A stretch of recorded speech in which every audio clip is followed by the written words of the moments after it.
Praise the Lord. Hallelujah. સાધની સલામ. ફરી એકવાર આપણા ઈશ્વરે, આપણા પ્રભુએ, આપણા પરમેશ્વરે બહુ સુંદર સમય આપણને દેખાડ્યો છે તેમનું ભજન કરવા માટે અને તેમની સ્તુતિ કરવા માટે. હાલેલુયા. Praise the lord. જો છેક સવારથી તેમણે આપણી સંભાળ લીધી છે,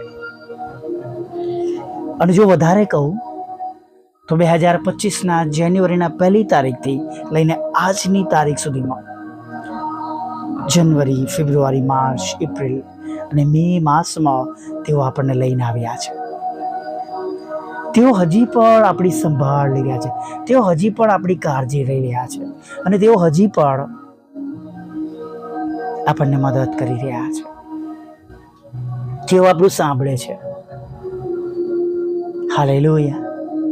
જેમ સવારમાં કોઈ એમ આજે આપણી વિશ્વાસની લડાઈમાં વિશ્વાસને આપણે જીતાડીએ. હાલેલુયા. વિશ્વાસ કરીશું તો ખચિત આપણે ઈશ્વરનો મહિમા જોનાર છે.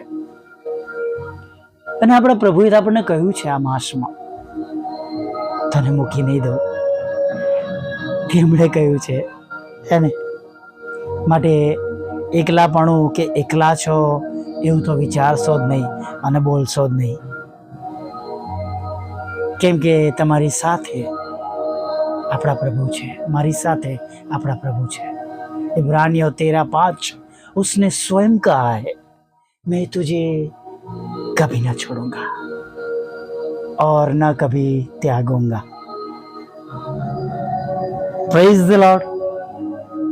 God has said, I will never leave you, I will never run away from you. પ્રભુની સ્તુતિ કરીએ, પ્રભુની આરાધના કરીએ. અને જ્યારે આપણને વિશ્વાસ હોય છે ત્યારે આપણી સામે એ બધી બાબતો બની જાય છે, થઈ જાય છે જે પ્રમાણે આપણે ચાહીએ છીએ. આપણા લોકોમાં જ નહીં, એવા એક અન્ય વિશ્વાસની તમને વાત કરીશ. જો કે તેણે અમારું બહુ ખરાબ કર્યું.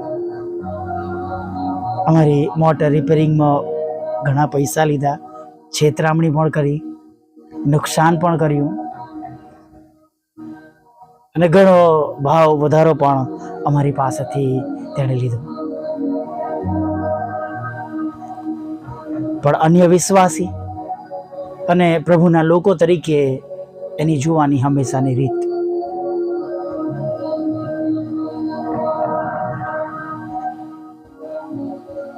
પ્રભુનું વચન કહે છે નહીં, આપણે તો માફ કરવાનું છે. અને જો તારો શત્રુ ભૂખ્યો હોય તો એને ખવડાવ, તરસ્યો હોય તો પાણી પા. એમ કરવાથી તું એના માથા પર ધગધગતો અંગારો મૂકશે.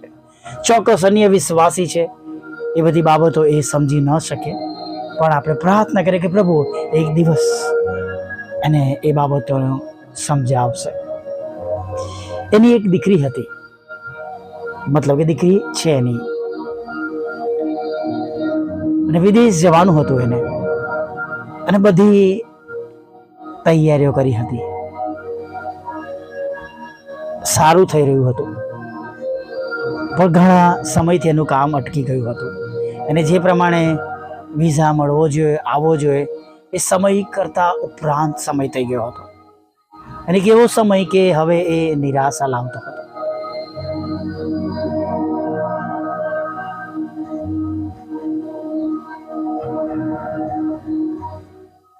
અને હું અને મારા બેન એ જગ્યા પર એક વાહન માટે અમે ગયા હતા. અને તેણે શેર કર્યું, એ ફાધર મારા માટે આટલી પ્રાર્થના કરો. ચોક્કસ મારો મિત્ર પણ એ સમયમાં હતો.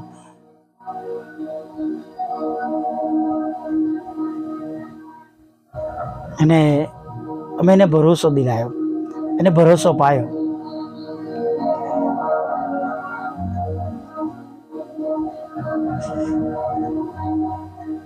તો પ્રભુ પર વિશ્વાસ કર,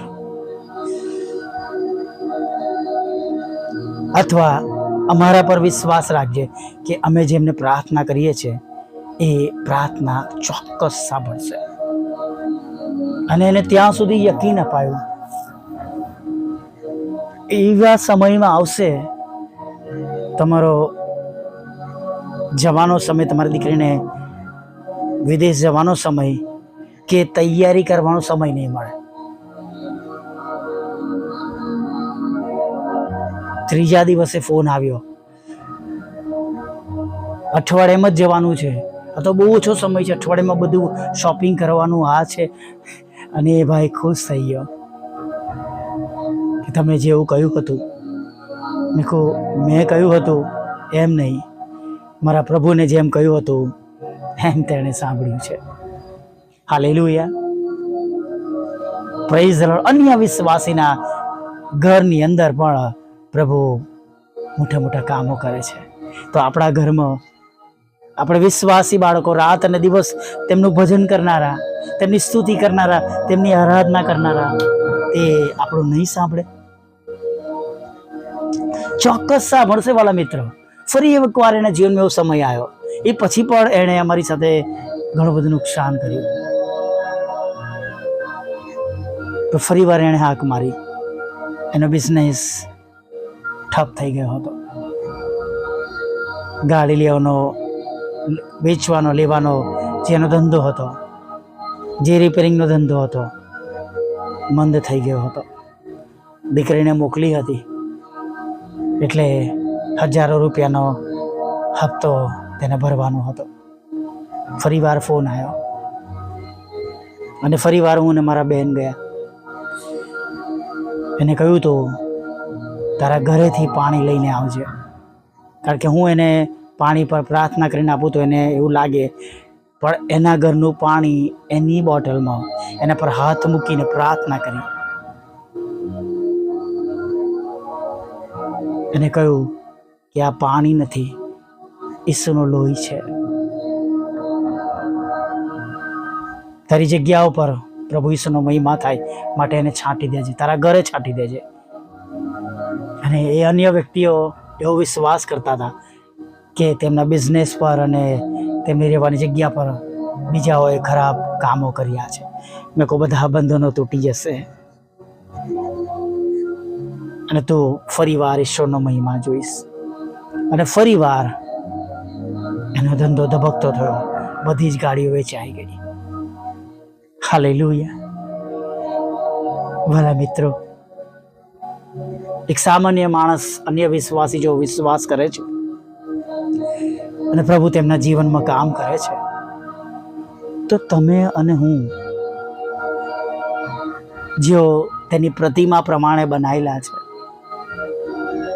જેમણે તમને ને મને તેમના હાથથી બનાવ્યા છે, જે તમને ને મને પુષ્કળ પ્રેમ કરે છે, જે તમને ને મને દુઃખમાં જોઈ ના શકે એમણે પોતાનો દીકરો વધસ્તંભ પર આપી દીધો, એ આપણા માટે કેટલું વિશેષ કરશે.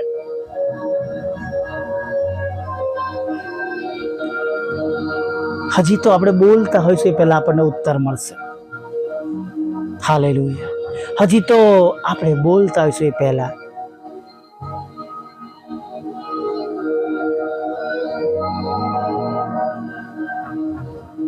વાલા મિત્રો, નિરાશ ના થાય, દુઃખી ના થાય.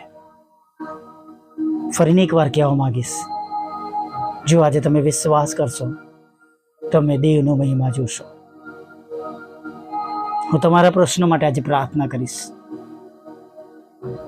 તમે મારા માટે, મિનિસ્ટ્રી માટે અને પ્રભુએ સોંપેલા કામો માટે પ્રાર્થના કરજો. આપણે એકબીજાને માટે પ્રાર્થના કરીશું. જુઓ આપણો ઈશ્વર કેવો મહિમા કરે છે. તમે તો આશીર્વાદિત થશો અને સાથે જેમ પાઉલ કહે છે એમ અમારા માટે પણ પ્રાર્થના કરજો. કદી શરમાવું નહીં. ભલે તમે ગમે એટલા મોટા સેવક થઈ જાઓ તો પણ બીજાને કહેતા શરમાવું નહીં કે મારા માટે પણ પ્રાર્થના કરજો, કેમ કે કોઈ કોઈનાથી મોટું નથી. ઈશ્વરની દ્રષ્ટિમાં બધા સરખા છે. હાલેલુયા. Praise the lord. આવો નાની પ્રાર્થના સાથે સાંજના સમયમાં આગળ વધીએ.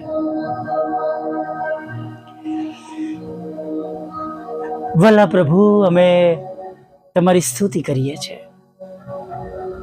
અમે તમારી આરાધના કરીએ છીએ. અને જે રીતે પ્રભુ તમારા બાળકો વિશ્વાસીઓ તરીકે તમારી આગળ નમ્યા છે, અને જે રીતે તેમને તમારી સહાય અને મદદની જરૂર છે, તે રીતના પ્રભુ તમારી મોટી કૃપા, કરુણા, દયા અત્યારે હમણાં તેમના ઉપર તમે થવા દો.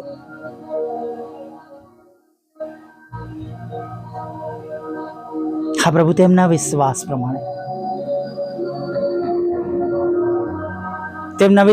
પ્રમાણે તમે તેમના ઉપર તમારી કૃપા અને કરુણા થવા દો.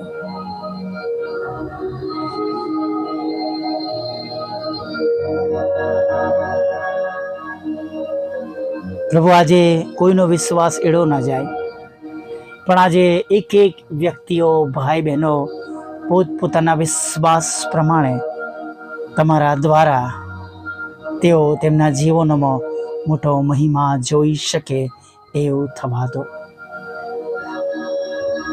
પ્રભુ, તમે કહ્યું છે, જો પૃથ્વી પરના માતા પિતા થઈને તમે તમારા બાળકોને સારા દાન આપી જાણો છો, જેઓ મારા આકાશના બાપની પાસે માંગે છે તેઓને કેટલું વિશેષ મળશે. પ્રભુ, અમે બધાના માટે તમારો પ્રેમ, આનંદ અને શાંતિ માંગીએ છીએ. દરેકને પ્રભુ નદીની પાસે રોપેલા ઝાડ જેવા બનાવો. દરેકને પ્રભુ ઉછીનું આપનાર બનાવો, ઉછીનું લેનાર નહીં. દરેકને પ્રભુ તમે શિર બનાવો, પ્રભુ પિતા પૂછ નહીં. આ દરેકના ઘરોમાં તમારો પ્રેમ, આનંદ અને શાંતિ હંમેશાના માટે પેઢી દર પેઢી વહેતો રહે પ્રભુ, એવું તમે થવા દો. દરેકના ઘરોમાં પ્રભુ આશીર્વાદના ઝરણાઓ ફૂટી નીકળે એવું તમે થવા દો. દરેક ઘરોમાં પ્રભુ પિતા સમાવેશ કરવાની જગ્યા ના રહે પ્રભુ, એટલા બધા આશીર્વાદોથી પ્રભુ તમે ભરી દો રાજા, એવું અમે માંગીએ છીએ. અમારા માટે પણ માંગીએ છીએ. અમારી સેવાઓને આશીર્વાદિત કરો. દરેક સેવક સેવિકાઓની સેવા માટે માંગીએ છીએ. દરેકની સેવા દ્વારા તમે મહિમા પામો. અમે બધા ભેગા મળીને હજારો આત્મા જીતી શકીએ પ્રભુ, એવું આજે થવા દો પ્રભુ. તમારા લોકોને તમારો પ્રેમ, આનંદ, શાંતિ મળે. ઘણા બધા લોકો તમારો સ્વીકાર કરે, નાશમાં જતા બચી જાય પ્રભુ. દરેક ઘૂંટણ તમે, દરેક જીભ કોલ કરે તમે દેવના દીકરા છો પ્રભુ, એવું તમે થવા દો રાજા. હા પ્રભુ, અમારી પણ એ 3 બાબતો જે તમારી આગળ મૂકી છે, એના રસ્તા તમે ખુલ્લા કરજો. ચોક્કસ બીજાઓ માટે અશક્ય છે, પણ અમારા માટે શક્ય છે, એવો અમે વિશ્વાસ કરીએ છીએ. પ્રભુ, ઘણા બધા લોકો આ સંગતમાં તમને મળવા આવ્યા છે. જુદા જુદા કારણ છે, ઘણા બીમાર છે. તમે તેમને સંપૂર્ણ સાજા કરો પ્રભુ. ઘણાના ઘરોમાં લડાઈ ઝઘડા છે, કોર્ટ કેસ છે, એફઆઈઆર છે, ખોટા તુમ્મતો છે પ્રભુ. પતિ પત્નીના લડાઈ ઝઘડા છે પ્રભુ, તમે બધું દૂર કરો એવી પ્રાર્થના કરી છે. ઘણા લોકો વ્યભિચારમાં ફસાઈ ગયા છે. ઘણા બધા લોકો નશાઓમાં છે, કુટીઓમાં છે, ખરાબ આદતોમાં, ખરાબ સંગમાં છે, ખરાબ લોકો સાથે છે. મદદ કરો, તેઓ પસ્તાવો કરે અને પ્રભુ ફરીને એકવાર માફી માંગીને તેમનો આત્મા નાશમાં જાય, ઉદ્ધાર પામે, એવું થવા દો પ્રભુ. હા પ્રભુ, લગ્નનો આશીર્વાદ આપજો તમારા બાળકોને. બાળક ધનનો આશીર્વાદ આપજો પ્રભુ. જોબનો આશીર્વાદ આપજો. બિઝનેસનો આશીર્વાદ આપજો પ્રભુ. આવકના સાધનોનો આશીર્વાદ આપજો. જેમની પાસે કોઈ જોબ નથી તેમને તમે જોબ આપજો. જેમની જોબ અને બિઝનેસના આવકના સાધનો છે પ્રભુ, તમે એને બમણા આશીર્વાદથી ભરી દેજો. સાંભળનારને બમણા આશીર્વાદથી ભરી દેજો. બીજાઓને મોકલે છે તેમને બમણા આશીર્વાદથી ભરી દેજો. વિશ્વાસ કરનારને તમારા બમણા આશીર્વાદથી ભરી દેજો પ્રભુ. વિદેશ જવું છે તેમને વિદેશ ચોરી જાઓ પ્રભુ. જેમને આઈએલટીએસના બેન્ડની જરૂર છે, આઈએલટીએસના બેન્ડ આપો. ભણવાના માટે, કુટુંબ સાથે રહેવાના માટે અને જોબ કરવાના માટે વિદેશના રસ્તા તમે ખોલા કરો પ્રભુ. પ્રભુ, જેમને લોનની જરૂર છે લોન આપો. જેમને મકાનની જરૂર છે મકાન આપો. મકાન ખરીદી શકે, મકાન વેચી શકે પ્રભુ, એવો આશીર્વાદ આપો. જેમને નાણાંની અગત્યતા છે તમે તેમને નાણાં આપજો એવી હવે પ્રાર્થના કરી છે. વિધુરો, વિધવા બહેનો, અનાથો, મનબુદ્ધિના લોકો, માનસિક રોગીઓ અને વિકલાંગોની પણ પ્રભુ તમે સાથે રહો પ્રભુ એવી પ્રાર્થના કરી. તેમના દુઃખને તમે નોંધમાં લેજો. દરેકને મુસાફરીમાંથી સલામત પોતાના ઘરોમાં તમે તેડી લાવજો પ્રભુ. દરેક પર પ્રભુ તમારી મોટી મહેરબાની રાખજો પ્રભુ. કોઈ દુઃખી ના રહે, કોઈ ભૂખ્યું ના રહે પ્રભુ. કોઈ પ્રભુ આજે પ્રભુ તેમના બિછાના પર રડતું ના જાય, પણ દરેક પ્રભુ આનંદ કરે અને તમારો મહિમા જોવે એવું થવા દેજો પ્રભુ. જે કંઈ બાબત હોય એ સર્વ બાબતો પૂરી પાડજો. દરેકને ખોરાક, વસ્ત્ર, પાણી આપજો, રક્ષણ આપજો, રાત્રિમાં મીઠી નિંદ્રા આપજો. અને પરમેશ્વર પિતા, પ્રભુ પિતા, સવારમાં અમે બધા જ ભેગા મળીને તમારું ભજન કરી શકીએ એવું થવા દેજો. હમણાં સુધીમાં થયેલી ભૂલો, પાપ, ગુનાહ માફ કરજો એવું માગતા પ્રભુ ઈસુમાં આટલું સાંભળો દેવ બાપ, માન્ય કરજો. આમીન, આમીન, આમીન.